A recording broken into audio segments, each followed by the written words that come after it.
नमस्कार, मैं धर्मेंद्र कुमार प्रगति क्लासेस के YouTube चैनल में सभी का बहुत बहुत स्वागत। बात करेंगे प्रगति परीक्षा सफलता सरलता से पटवारी टेस्ट सीरीज क्रमांक 7। काफी महत्वपूर्ण प्रश्न भौतिकी से लिए गए हैं, फिजिक्स से, और काफी एग्जाम में इसमें आने की संभावना है।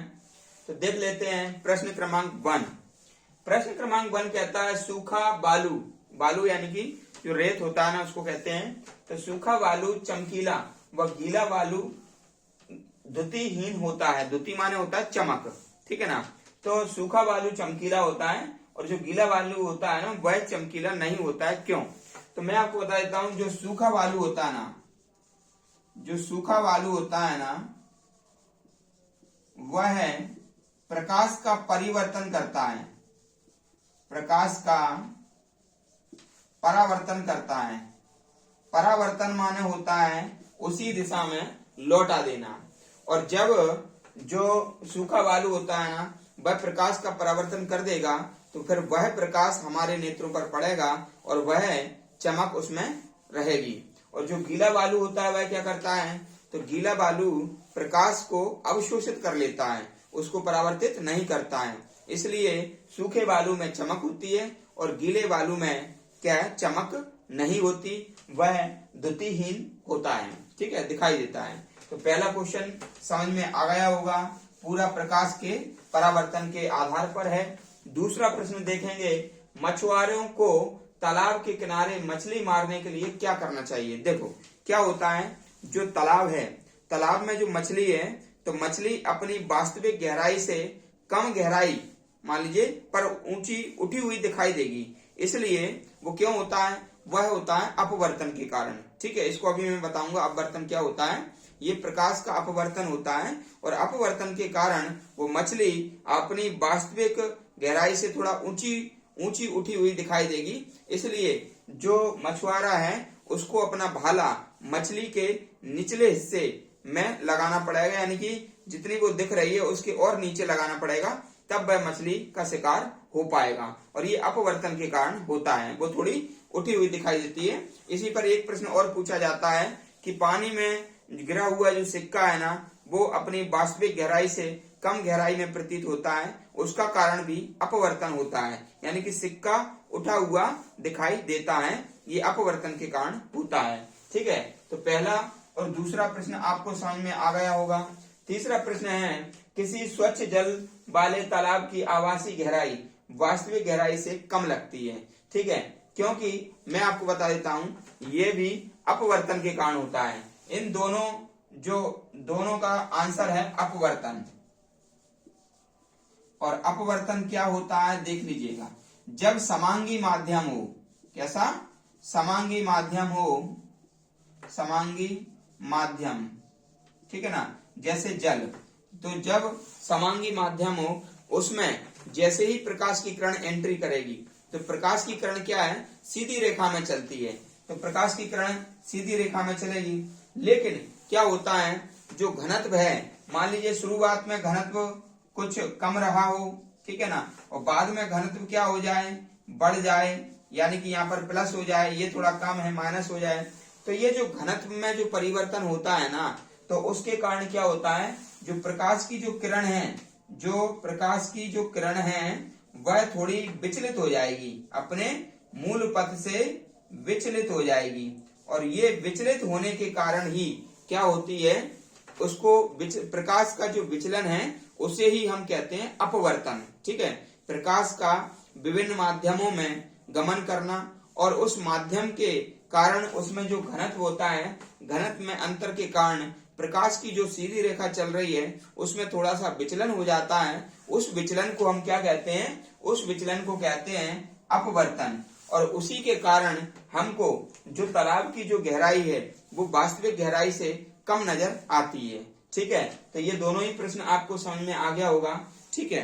अगला हम चलते हैं प्रश्न नंबर 4। तो प्रश्न नंबर 4 ये कहता है कि तड़ित चालक की चमक उसकी गर्जन से पहले दिखाई देती है, ठीक है। क्या होता है? एक होता है प्रकाश की चाल,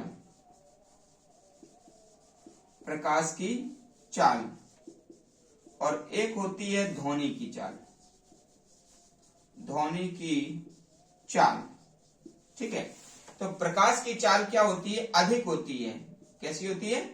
प्रकाश की चाल अधिक होती है और ध्वनि की चाल इसके मुकाबले में कम होती है। ठीक है, बस यही अंतर है कि जब आसमान में बिजली कड़कती है तब क्या होता है? प्रकाश हमको पहले दिखाई दे जाता है क्योंकि प्रकाश की चाल कैसी है? अधिक है, और ध्वनि हमको बाद में सुनाई देगी। तो ये ध्वनि की गति प्रकाश की चाल के सापेक्ष कैसी है? कम है। ठीक है, तो इसलिए हमको प्रकाश पहले दिखाई दे जाता है, चमक, और मान लीजिए वो ध्वनि बाद में सुनाई देती है। ठीक है, प्रश्न नंबर 4 हमारा कंप्लीट हो गया। अब प्रश्न नंबर 5 देखते हैं। तो प्रश्न नंबर 5 है, एक उन्नतोदर दर्पण के सामने रखी सीधी वस्तु का प्रतिबिंब क्या होगा? ठीक है, उन्नतोदर यानी कि होता है उत्तल दर्पण। ठीक है ना, उत्तल दर्पण। तो आपको अच्छी तरह पता होगा कि जो उत्तल दर्पण है वह वाहनों के साइड मिरर के रूप में उसका प्रयोग किया जाता है। ठीक है, तो यहाँ पर ये शब्द थोड़ा चेंज कर दिया है, एग्जाम में ऐसा चेंज करके भी आ जाता है। तो उन्नतोदर मतलब होता है उत्तल दर्पण। तो उत्तल दर्पण के सामने रखी जो वस्तु है, यानी कि जो जो वाहन है, वाहन में दर्पण लगा हुआ है, उसके पीछे से जो वस्तु का प्रतिबिंब बनेगा तो वो कैसा बनेगा, ये क्वेश्चन में पूछा गया है। तो आप सभी को पता है कि भाई सबसे पहले तो वह काल्पनिक बनेगा। काल्पनिक यानी कि होता है आभासी, क्योंकि वो वास्तविक नहीं होता है। आप उसको छुएंगे दर्पण में, वो टच होगा ही नहीं। तो सबसे पहला तो वो है काल्पनिक बनेगा। काल्पनिक माने आभासी।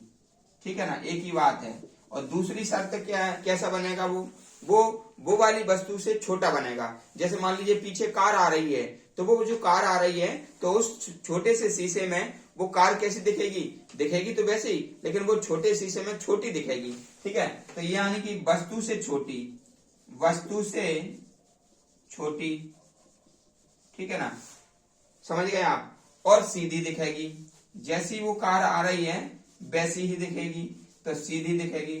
तो हमेशा ध्यान रखना कि जो एक उन्नतोदर दर्पण है उसके सामने रखी हुई वस्तु सबसे पहली बात काल्पनिक दिखेगी, वस्तु से छोटी दिखेगी और सीधी दिखेगी।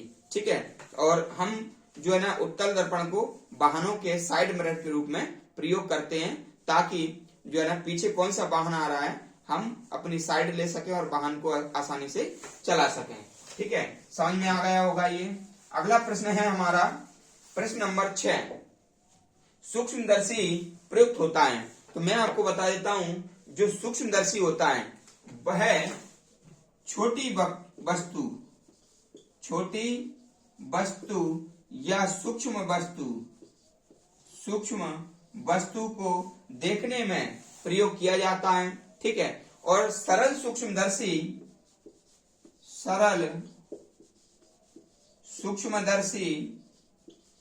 जो होता है यह कम फोकस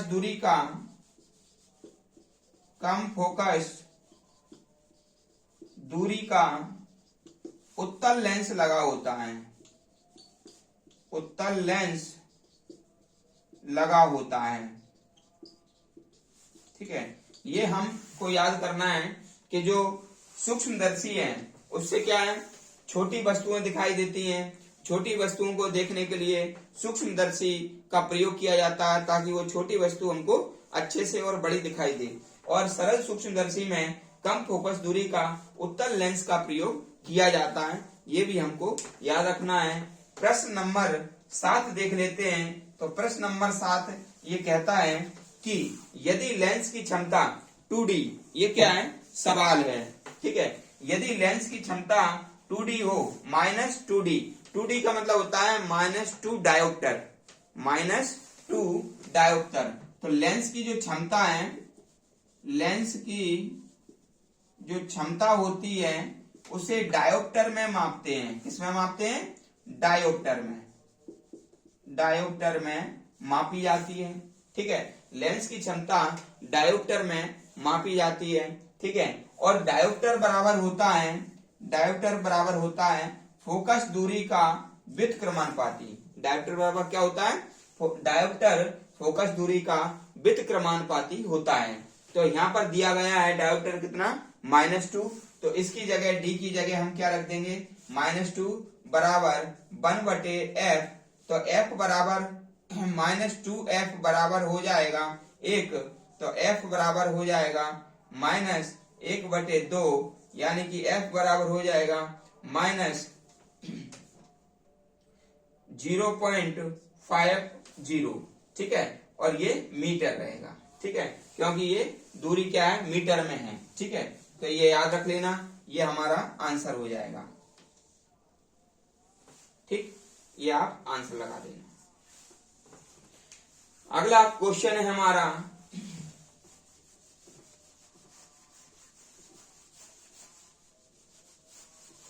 अगला क्वेश्चन है, एक मनुष्य को 75 सेंटीमीटर दूरी तक वस्तु दिखाई नहीं देती है, तो कौन सा दोष है।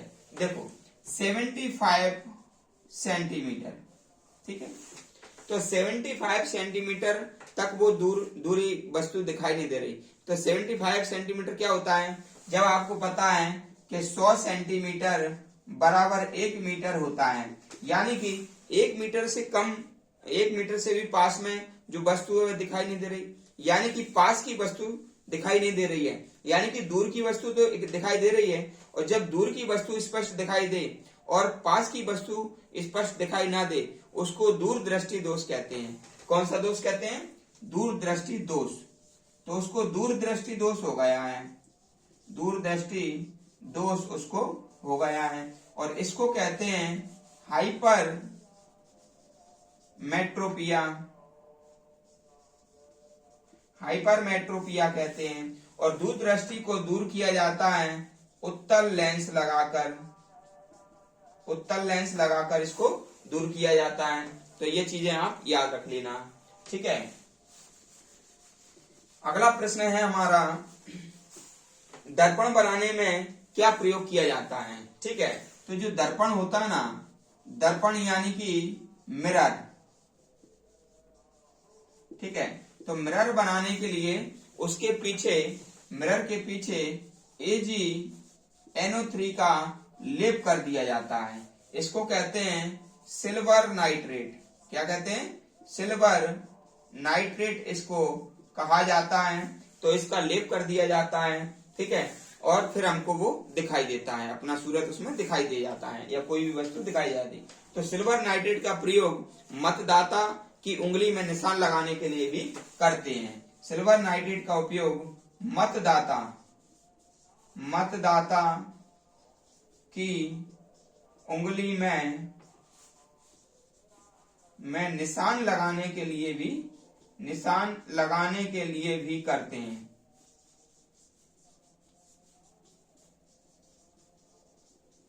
ठीक है ना। इसके साथ ये चीज और याद रख लेना कि जो सिल्वर आयोडाइड है, इसका प्रयोग करते हैं कृत्रिम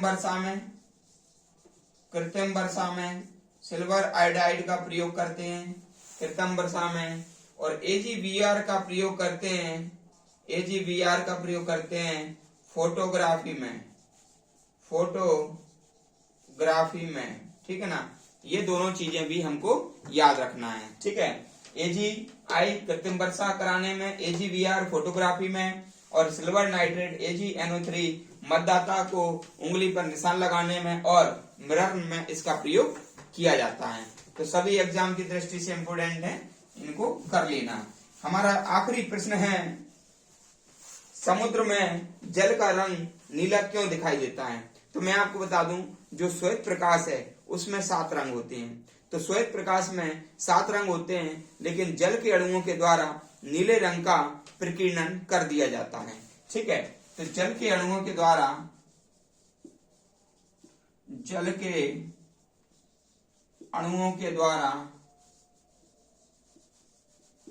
नीले रंग का प्रकीर्णन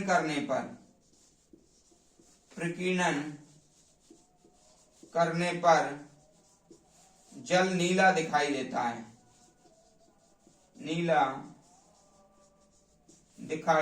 है, ठीक है ना।